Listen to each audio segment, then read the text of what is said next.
Hey, welcome back, YouTube friends and family. So this is part two of my history of motorcycles, motorcycling, uh, and an extension of part one, as well as the gratitude I want to not take away from for all of you and your being a part of reaching 500 subscriptions for AZ Triumphster. Thank you, all of you, for making this what it is today, and your support, your shares, your likes, all of it. So where I left off, I had just parted with my 2011 Yamaha FC8 due to the birth of my my first child, my son, and that was it was very short-lived, not having a motorcycle. And so I ended up, the theory was, getting rid of that bike, stay safe, not get hurt, be around for my son. So I eventually ended up picking up a bike that I thought would spend less time on the road because it would be in constant need of maintenance and be customized and whatnot. So I bought a vintage bike to build as some sort of project, cafe racer, maybe, whatever the case might be. I picked up from a guy up north a 1981 Yamaha XS 650, and it was a lot of fun. I learned a lot. I learned a lot about me. I learned a lot about the bike. I learned that I don't have the patience for a project bike like that when it's the only bike in my garage, because I want to be on the road, I want to ride. So sometime near the end of the project, at least as far as what I kind of deemed near the end of it, I ended up picking up another bike. It was a 2014 Yamaha Bolt. There's not a theme here. I know I've had some Yamahas along the way. It just happens to be the way things unfolded. I am not brand specific in any way whatsoever. It's really just the stars align. If I like what I'm looking at, or I think the performance is good, or the deal's something I can't pass up, then I'm gonna probably end up on that bike. It's just the way it is. So anyways, 2014 Yamaha Bolt I picked up from Ride Now Power Sports Peoria for I think they had it for like $5,000, and to me that was a good deal. And I'd always liked the Yamaha Bolt. I always thought it was a great competitor for Harley's Sportster, and I was right. It was an awesome performing motorcycle. It handled great, and I loved it. It's just one problem. It was a lemon.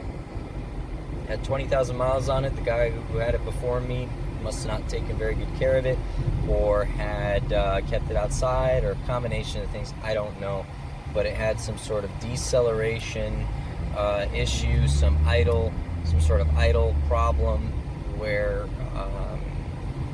on rare occasions it would actually cut out and die, but more often than not the idle speed would drop down so far that it would psych you out, like it was gonna die. And I knew this wasn't supposed to run this way, and I figured, for a motorcycle that I purchased from a dealership, why should I be dealing with this?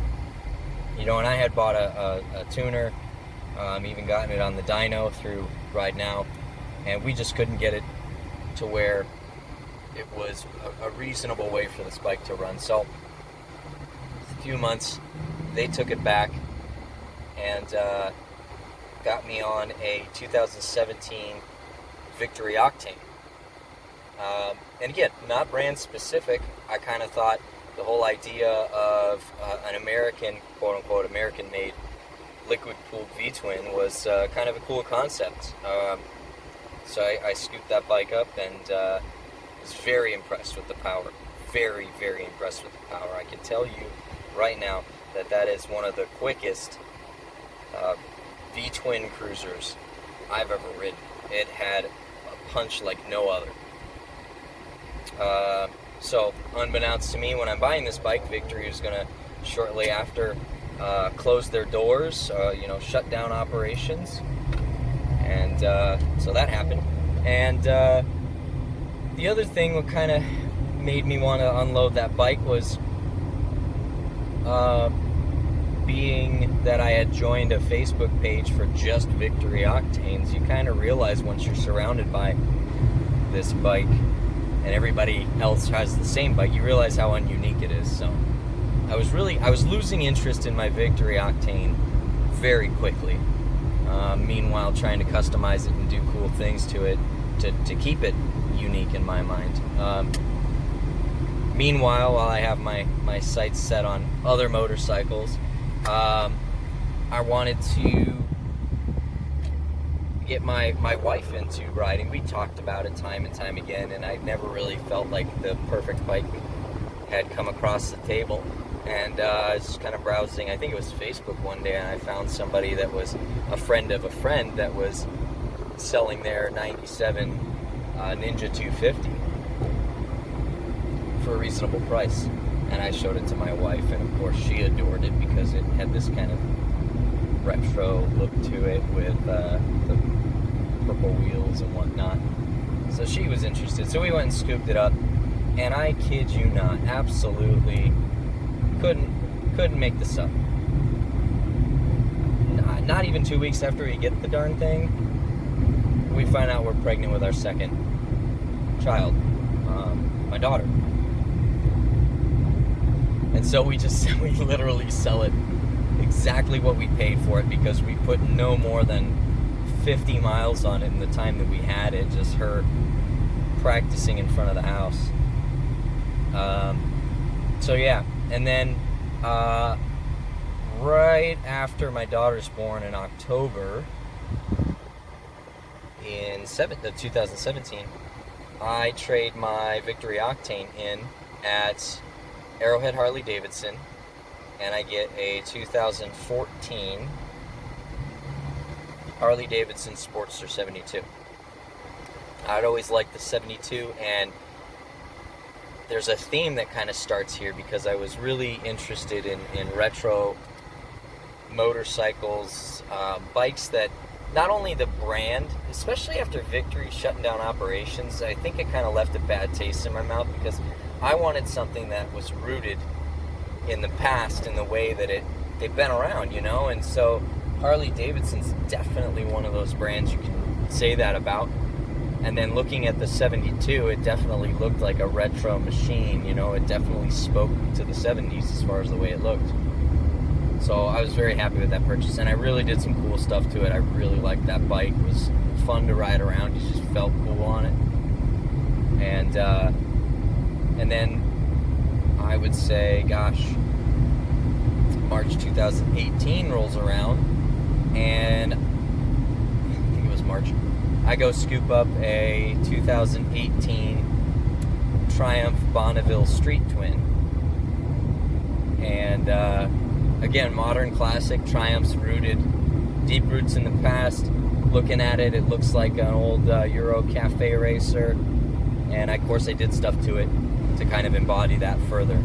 And that bike was so much fun. I mean, talk about a proper machine that just handles as you would expect it to. When you know, negotiate a turn, it's very predictable. It was just a really cool bike. Hats off to Triumph for making a very well thought out machine. So then, so now I've got the Sportster 72 in my garage. I've got the Triumph Street Twin in my garage, and when it rains, it pours, right? Somebody that I had been in contact with almost probably a year prior for their vintage bike, when all I had was the Victory, or all I had was the Harley. I had thrown an offer at this kid for his vintage bike because I thought it was somewhat unique, and we actually started working out a deal, and then he backed out because he wouldn't have had another mode of transportation. So no fault of his own. It was a very good reason for backing out. I can't blame him for it. Then he hits me up and says, "Hey, are you still interested?" And again, I'm thinking, I can't pass this thing up. It was a 1977 Yamaha XS500.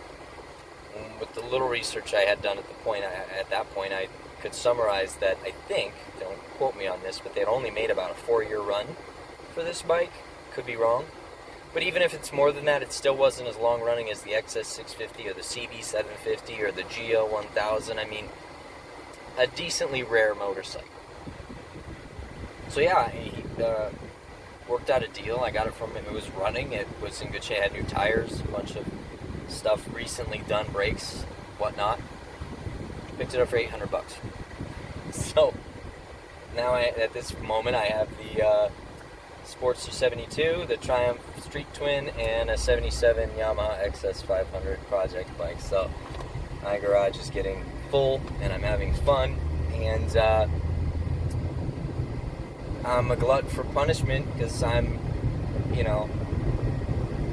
got my little street ripper with the 77. It's got a long RPM range, and I've got these other two bikes that I would say, generally speaking, fuel capacity, engine size, frame size, are rather small bikes. So I'm now at this point probably demoed some of the Milwaukee 8 Harley-Davidsons, the Softail models, the Street Bob and the Slim. Probably demoed those a few times, and I'm loving it. And the Slim was really catching my eye because of how vintage it looked, to be in a post-World War II, late 40s kind of looking motorcycle. And I'm just like, this thing is gorgeous. And then when it came out in that billiard blue, wow, is it billiard blue? I think that's what it's called. Anyways, still a vintage looking blue. I had to have it. And I have to give so much credit to Arrowhead Harley and my sales guy Brad Topper and the assistant sales manager Rob for being patient and persistent, because I had been in and out of there maybe 3 or 4 times with both the 72 Sportster and the Bonneville, the Triumph, and just trying to keep my collective payment the same. And finally it made it happen. I mean, magic. They did it. And